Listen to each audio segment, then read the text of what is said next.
Après un début de carrière en tant qu'infirmière, Maddalena a quitté les soins pour devenir administratrice et directrice générale de First Med.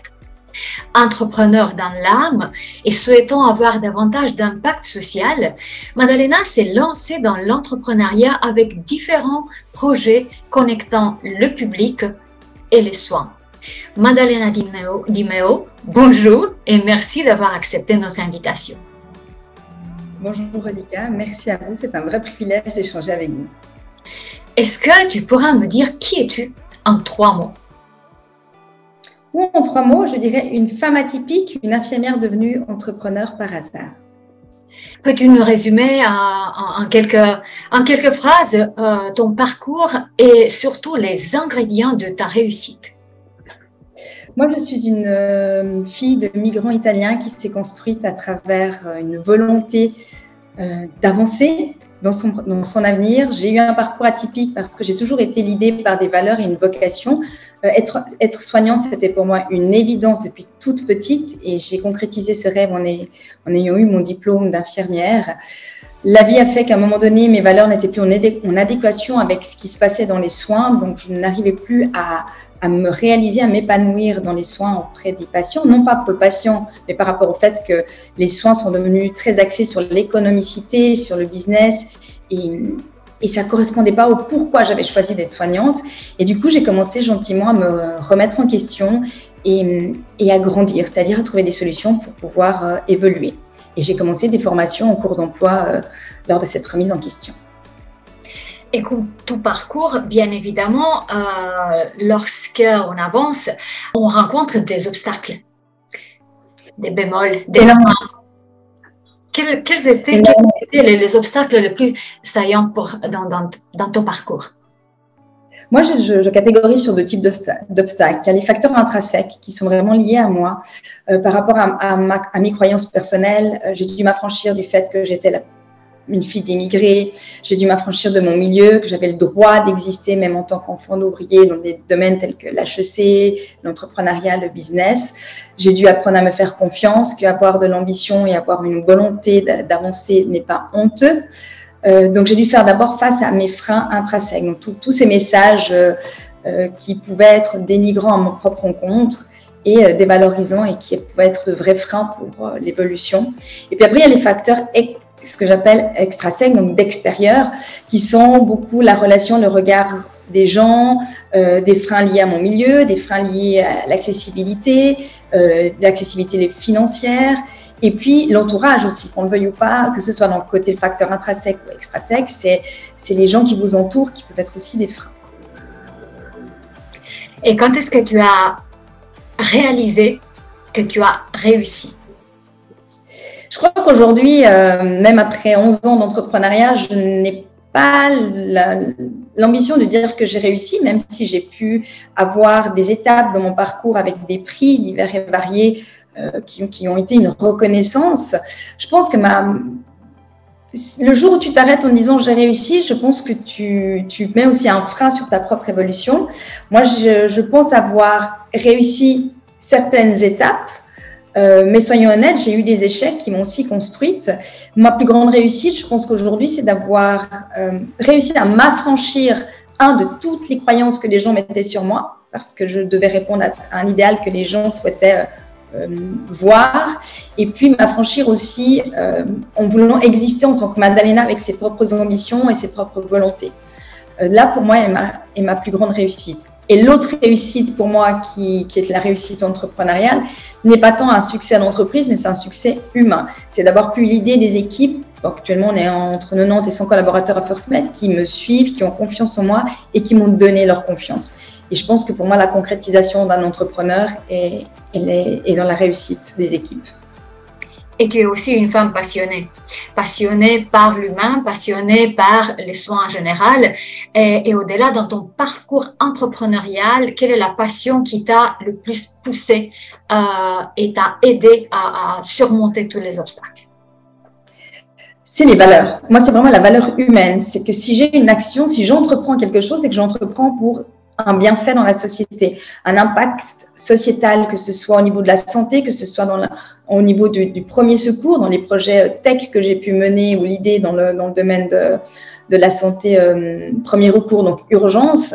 Pour moi, c'est ce qui me lie. Si je n'ai pas la valeur, si je n'ai pas le feu sacré du pourquoi je fais les choses, je n'ai pas cette impulsion, cette magie qui me permet de concrétiser et de passer par-dessus les obstacles. Et quel était le meilleur conseil que tu as jamais reçu? Le meilleur conseil, c'est d'arrêter de se construire au travers des regards des autres.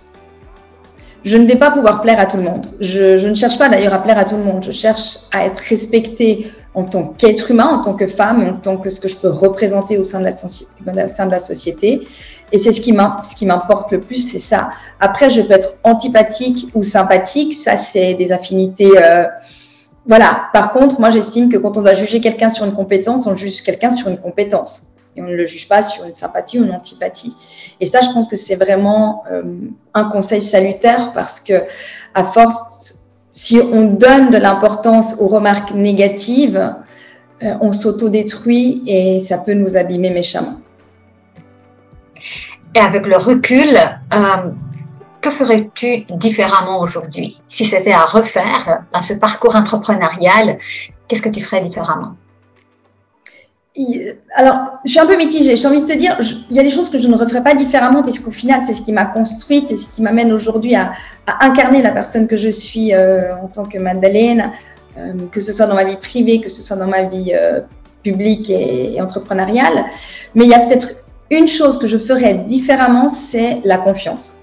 J'ai un immense défaut, c'est de faire confiance aux gens. Je pense que les gens agissent comme moi. Quand on rencontre des gens, on n'est pas là pour en abuser de leur confiance. Je crois que si je devais faire les choses différemment, j'apprendrais à savoir mieux m'entourer et à savoir donner ma confiance. Et ça, c'est quelque chose qui s'apprend, que ce soit dans le privé, où vraiment aussi j'ai eu des grandes déceptions dans le privé, que ce soit dans le domaine entrepreneurial. Et j'ai appris maintenant à me jauger sur à qui je donne ma confiance et comment. Tu as géré plusieurs projets entrepreneuriaux avec plus ou moins de succès, tu l'as dit toi-même. Quel est le projet dont tu es le plus fier? Est-ce que il y a un projet, évidemment, FirstMed restera un des projets où je suis le plus fière parce que ça a été mon premier projet entrepreneurial. Je passais du statut d'infirmière à chef d'entreprise. Je suis passée du statut d'employé à propriétaire de sa propre entreprise. Donc ça reste pour moi une grande fierté. Mais il y a une fierté que j'ai. On dit toujours avoir raison trop tôt, c'est d'avoir tort. C'est que j'ai su anticiper les courants, les changements qui allaient se passer, puisque moi, c'est depuis 2016 que je prône la télémédecine, non pas en tant que remplacement à la médecine traditionnelle, mais comme un complément face aux difficultés du marché actuel de la santé, que ce soit l'accessibilité aux spécialistes, optimiser le pré-tri, optimiser les flux patients. Donc ça, je pense que c'est une de mes fiertés. Et puis, une autre qualité, je pense, pour moi, une fierté, c'est comme je dis, c'est de savoir allier l'humain.